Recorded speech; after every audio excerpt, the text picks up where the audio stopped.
नमस्कार दोस्तों, और जैसा मैंने आपको बताया था कि आज मैं चर्चा करूंगा जिम खाना क्लब के बारे में। और कल ही की वीडियो में इस बात की चर्चा हुई थी कि आज आज के लिए कि जिम खाना क्लब के बारे में थोड़ा सा जानने की कोशिश करेंगे। और अभी जो लेटेस्ट अपडेट है जिम खाना क्लब के बारे में, उसमें यूनियन मिनिस्टर ने कहा है, श्री मनोहर लाल खट्टर जी ने कहा है कि सरकार जब चाहे वो इस जिमखाना क्लब को ले सकती है। मतलब कि ये किसी तरीके का वो बंदिश नहीं है। और बड़ा साफ साफ लहजे में कहा गया है कि ये ज़रूरी हो जाता है कि जब दिल्ली का जो एरिया है, और वो जो दिल्ली का पूरा एरिया इतना छोटा पड़ रहा है, और उसके डेवलपमेंट के लिए जो सरकार ने ज़मीन दी हुई है, लगभग देखा जाए तो 19,995 एकड़ जो सरकारी ज़मीन वहाँ पड़ी हुई है, जिसको सरकार ने लीज पे दिया हुआ है, लगभग 5.5% of Delhi total land area. तो अगर सरकार को ठीक लगेगा तो सरकार उसे ले सकती है, और सरकार अपने हिसाब से उसे डेवलप कर सकती है। और इसी में आता है आपका जिमखाना क्लब। तो सरकार की तरफ से ये खास साफ साफ कहा गया है कि वो इसे ले सकती है, जब उसे ठीक लगेगा तो वो इसे ले लेगी। That government has the right to take back leased land whenever public interest demands it. जैसा मैंने आपको बताया कि कभी वो उसको ले लेगी जब उसको जरूरत होगी। तो अब जैसा मैंने आपको कहा था कि जिमखाना क्लब के बारे में थोड़ा सा जानने की कोशिश करेंगे, तो एक दो बातें मैं आपको बताना चाहूँगा कि जिमखाना क्लब जो है वो आता है आपके लुटियंस जोन में। दिल्ली का जो लुटियंस जोन का जो इलाका है, वहाँ पे आपका जिमखाना क्लब आता है। और लुटियंस जोन जो दिल्ली का कहा जाता है, वो लगभग 28 स्क्वायर किलोमीटर एरिया में फैला हुआ है। और इसको विकसित किया गया था, इसको डेवलप किया गया था सर एडविन लुटियंस के द्वारा 1920 से 1940 के बीच में। और इस एरिया में आप कह सकते हैं कि ये कमांड सेंटर है दिल्ली के भीतर। और ये सिर्फ और सिर्फ दिल्ली के लिए ही नहीं, बल्कि पूरे भारत के लिए बड़ा ही एक खास जगह हो जाता है, क्योंकि पूरे भारत में जो भी चीज़ों का आप देखते हैं बदलते हुए, चेंज होते हुए, डेवलपमेंट से लेके रूल रेगुलेशन से लेके, सब इसी 28 किलोमीटर के दायरे में होता है। क्योंकि इसके भीतर आपको पार्लियामेंट भी आ जाएगा, राष्ट्रपति भवन भी आ जाएगा, उसके साथ साथ north block, south block, supreme court के का वो जो है वो भी इसी में चला आता है। तो कहने का मतलब कि ये पूरा अच्छा खासा एरिया जो है वो फैला हुआ है। और इसको जो ब्रिटिश आर्किटेक्ट थे सर एडविन लुटियंस, उन्होंने डेवलप किया था इस पूरे एरिया को।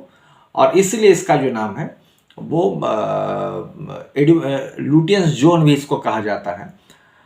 दिल्ली का कनॉट प्लेस वो भी इसी में आता है। तो ये अपने आप में बड़ा ही खास जगह हो जाता है, हाई प्रोफाइल जगह है। और आप कह सकते हैं कि यहाँ आज के समय में अगर कोई रहना चाहे तो लगभग असंभव सी स्थिति है, क्योंकि बहुत ही महंगा, बहुत ही पॉश इलाका है। अब हम लोग अपने मुद्दे पे आते हैं और बात करते हैं इस जिमखाना क्लब के बारे में। तो जिमखाना क्लब जो दिल्ली का है, जैसा मैंने पहले बताया था कि दूसरे शहर में भी है, जैसे मुंबई में भी है, चेन्नई में भी है। तो यहाँ पे अगर आपको जिमखाना क्लब में एंटर करना है, तो सबसे पहले यहाँ पे मैं बात करूँ फी स्ट्रक्चर की, तो देखिए यहाँ पे जो बात बताई गई मेंबरशिप फीस के लिए, तो उसमें ये कहता है कि अगर कोई गवर्नमेंट या सिविल सर्वेंट है तो उसकी जो एप्लीकेशन फीस है वो लगभग 4.5 लाख से लेके 5.5 लाख के बीच में मेंबरशिप फीस इनकी होती है। मतलब अगर कोई सरकारी कर्मचारी या सिविल सर्विस का एप्लीकेंट है, वो इसकी मेंबरशिप लेना चाहेगा, तो उसको 4.5 लाख से 5.5 लाख रुपया उसको फीस देना पड़ेगा। अगर वो नॉन गवर्नमेंट है, मान के चले कि कोई बिजनेसमैन वगैरह है, तो उसे 20 से 22 लाख का मेंबरशिप फीस देना पड़ेगा। ये तो मेंबरशिप फीस हुई दोस्तों, जो आपसे ली जाएगी जब आप इसके मेंबर बनते हैं। हालांकि हर शहर में भी कोई ना कोई क्लब होता है, लेकिन इसकी बात ही अलग है। अब आप इसकी मेंबरशिप फीस देख के ही समझ जाएंगे कि कितनी हाई फाई और हाई प्रोफाइल जगह है ये। लेकिन उससे बड़ा इंटरेस्टिंग फैक्ट मुझे यहाँ देखने को मिला जब मैं ये देखता हूँ कि अगर आप इसमें एक एप्लीकेशन डालते हैं तो वहाँ पे आपको जो है वेटिंग लिस्ट डिपॉजिट, आप इसके वेटिंग लिस्ट डिपॉजिट को देखिए तो अराउंड आपको 1.5 लाख से 7.5 लाख रुपए सिर्फ और सिर्फ वेटिंग लिस्ट के लिए पे करना है। मतलब वेटिंग लिस्ट में अगर आपको अपना नाम डलवाना है तो आपको कम से कम 1.5 से 7.5 लाख रुपए जमा करने होते हैं। मेंबरशिप जो मिलेगा वो तो एक अलग बात है। और अभी मैं मेंबरशिप पे भी आ रहा हूँ कि आपको इसमें मेंबरशिप के लिए कितने दिन का वेटिंग पीरियड है, ये भी अगर आप देखेंगे तो चौंक जाएंगे। यहाँ पे जो आपका वेटिंग पीरियड है वो कहता कि अगर आप गवर्नमेंट एम्प्लॉय हैं या ब्यूरोक्रेट्स वगैरह, एम्प्लॉय का मतलब कोई साधारण सी या डी ग्रुप का तो कर्मचारी जाएगा ही नहीं, ब्यूरोक्रेट्स की मैं बात कर रहा हूँ, तो आपको यहाँ पे कम से कम 15 से 20 साल का वेटिंग पीरियड चल रहा है। मतलब आपको 2 दशक निकल जाएंगे सिर्फ वेटिंग में ही। उसके बाद आप मेंबर बनेंगे कि नहीं बनेंगे ये एक अलग बात है। और अगर कोई जनरल पब्लिक है, मतलब नॉन गवर्नमेंट, जनरल पब्लिक से मतलब फिर कोई आम जनता, सड़क पे चलती हुई जनता की बात नहीं हो रही है, जैसे बिजनेसमैन हो गया या फिर कोई स्पोर्ट्स पर्सन, चाहे इस तरह के कोई हाईली स्टेटस पर्सन हो गया, उसके लिए जो वेटिंग पीरियड है वो है 35 से 40 साल, 40 साल से भी ऊपर। आप सोचिए वेटिंग पीरियड इनका 15 से 20 साल गवर्नमेंट एम्प्लॉय के लिए है और नॉन गवर्नमेंट के लिए 35 से 40 साल का है। आप सोचिए कितनी हाई प्रोफाइल जगह होगी ये जो दिल्ली का जिम खाना क्लब है। इसके साथ साथ इनके कुछ और भी नियम वगैरह हैं जो ये यहाँ पे इन्होंने बताया हुआ है कि अगर आपको यहाँ पे जिम खाना क्लब में अगर आपको एंटर करना है तो ड्रेस कोड वगैरह भी इनके अपने हैं। ठीक है, ऐसा नहीं कि आप कुछ भी पहन के घुस जाएंगे। सबसे पहली बात जो इन्होंने कहा कि यहाँ पे स्ट्रिक्ट रूल फॉलो किया जाता है कि आपको आना है तो आपको टी शर्ट अगर आप पहनते तो बिना कॉलर वाले टी शर्ट पहन के आप नहीं आ सकते हैं। दूसरी बात ये कि आप स्पोर्ट शूज़ अलाउ नहीं है, स्नीकर्स अलाउ नहीं है।